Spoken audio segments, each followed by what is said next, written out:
So when you're picking up your lash extension, you want to be picking it up 3/4 of the way from the bottom, from the base of the lash. When you're taking it off the strip, you want to bring it towards you so that your lash is quite nice and straight in your tweezer.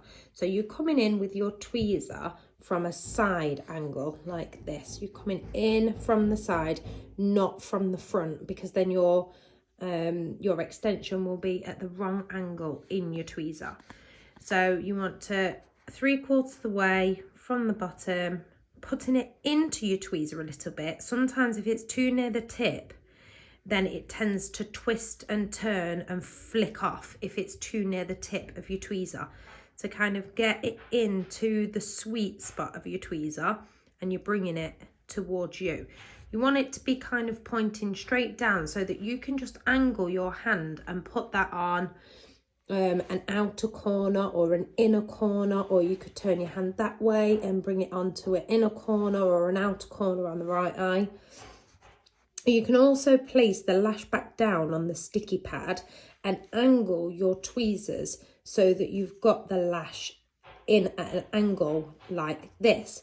If you're picking up your lash at an angle like that, then you don't have to move your wrist to be able to get it onto an outer corner lash or an inner corner lash on the other eye.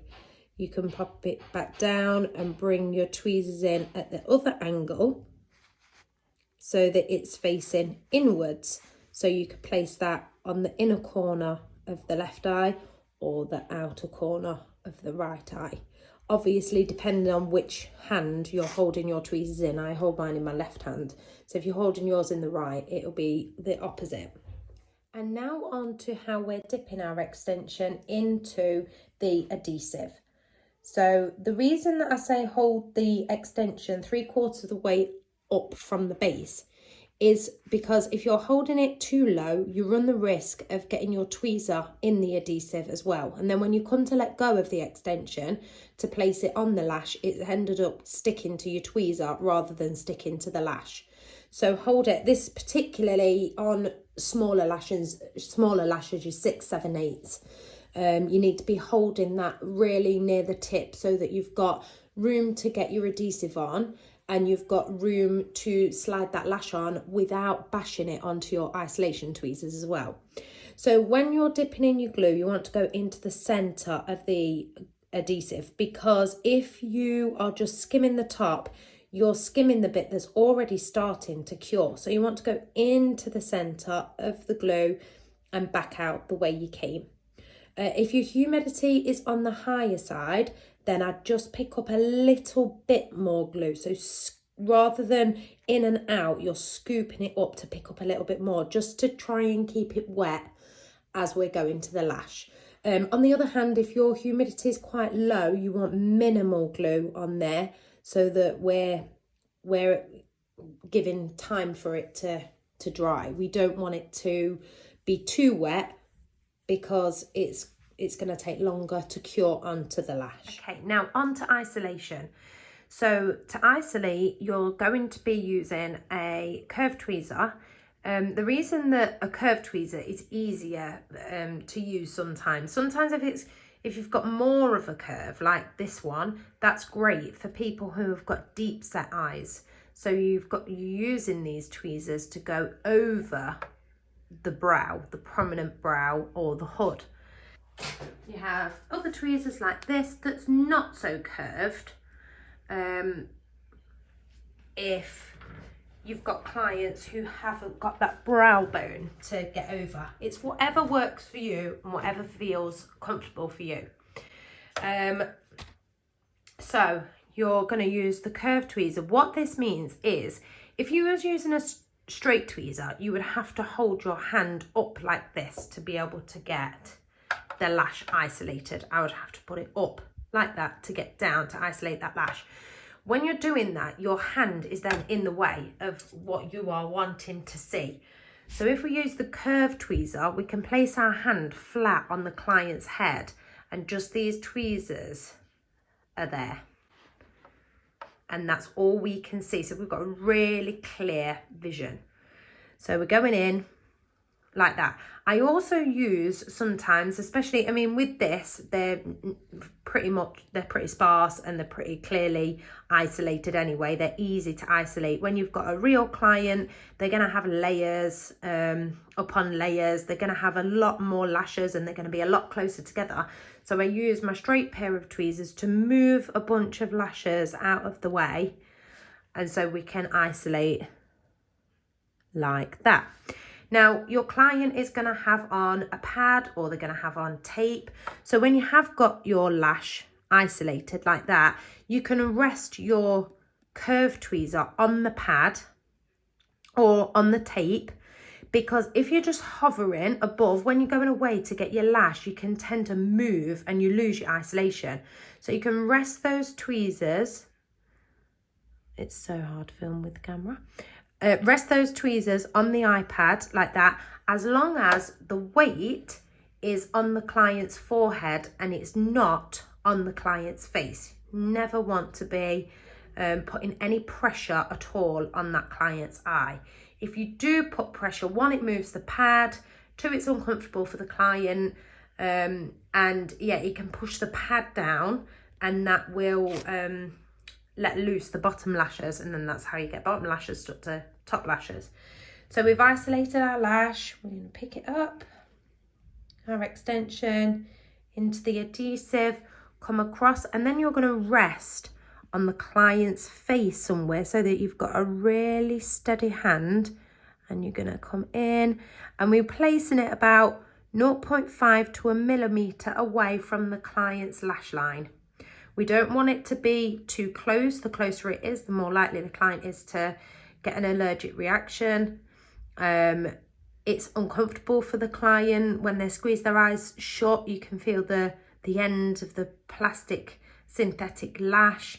It's uncomfortable. We don't want it to be too far away, so that when the client's lash grows in the next 3, 4, 5, 6 days, then you've got a really big gap here, which will cause the lash to be top heavy and begin to twist and turn and irritate the client.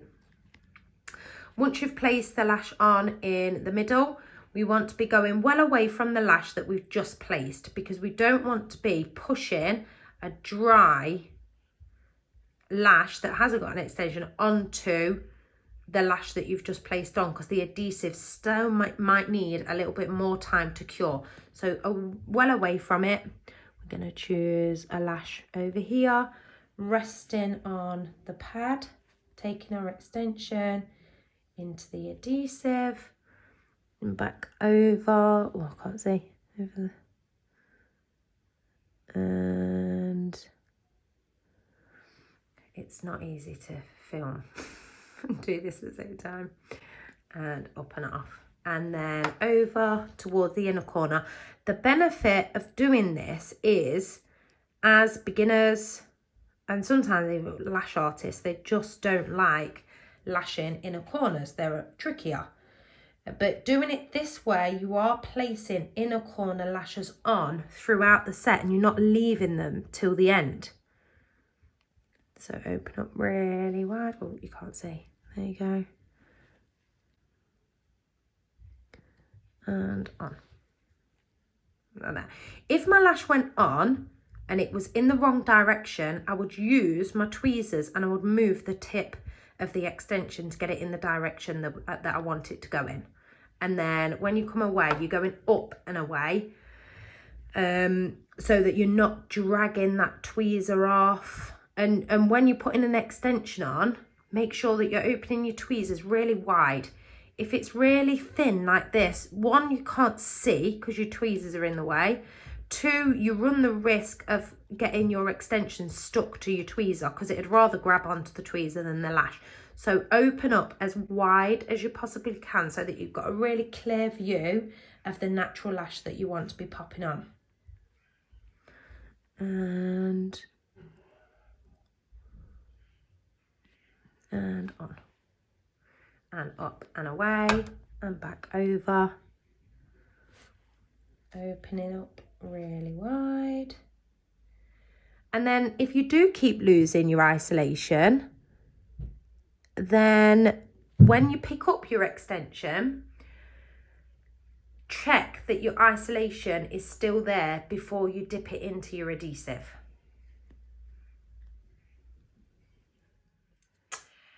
So another video that I wanted to do was one about removal when clients come for an infill. So when they come for an infill at 2 or 3 weeks, you're gonna have some outgrown extensions. That's where the client's natural lash has grown and the extension is sitting like 2-3 millimeters away from where we want it to be. So what we do, if it's outgrown, when we're lash mapping, when it's outgrown, if it was in an 11 section and you don't remove it, it's going to add on millimeters. So it's going to look like a 13 millimeter or a 14 millimeter. So when the client opens their eyes, all their lashes are, you know, in all the right place and the right millimeters that you want. And then there'll be the odd few that are sticking out or twisting and turning. We don't want the lashes, the extensions, to stay on somebody's lash when it's outgrown, because it becomes really heavy at the tip and it causes a pinch and a bit of a pain for the client up here. We want to avoid clients being irritated. We don't want them to pick and pull their lashes. So when they come back and you want to remove a lash, or you've put on a lash throughout the set when you're doing it, even when they're having a full set, and you think that's not sitting right, or you've put the wrong length on or whatever, and you want to remove it, what you're going to do is you're going to find the extension and hold the tip of it, and then you're going to find the natural lash. It'll be poking out somewhere. Then you don't want to be pulling away from the client's eye, because you could be causing tension on the lid. So you're going to keep your hands nice and taut down here, and then we're going to hold the extension, we're going to hold the natural lash, and we're going to banana peel it, is how I call it, and just off like that. So we've now successfully taken that lash off without causing the client any pain, or without causing any damage to the natural lash. Okay, so some clients, their lashes are really hard to get to in the inner corners, or you might struggle getting inner corner lashes extensions on.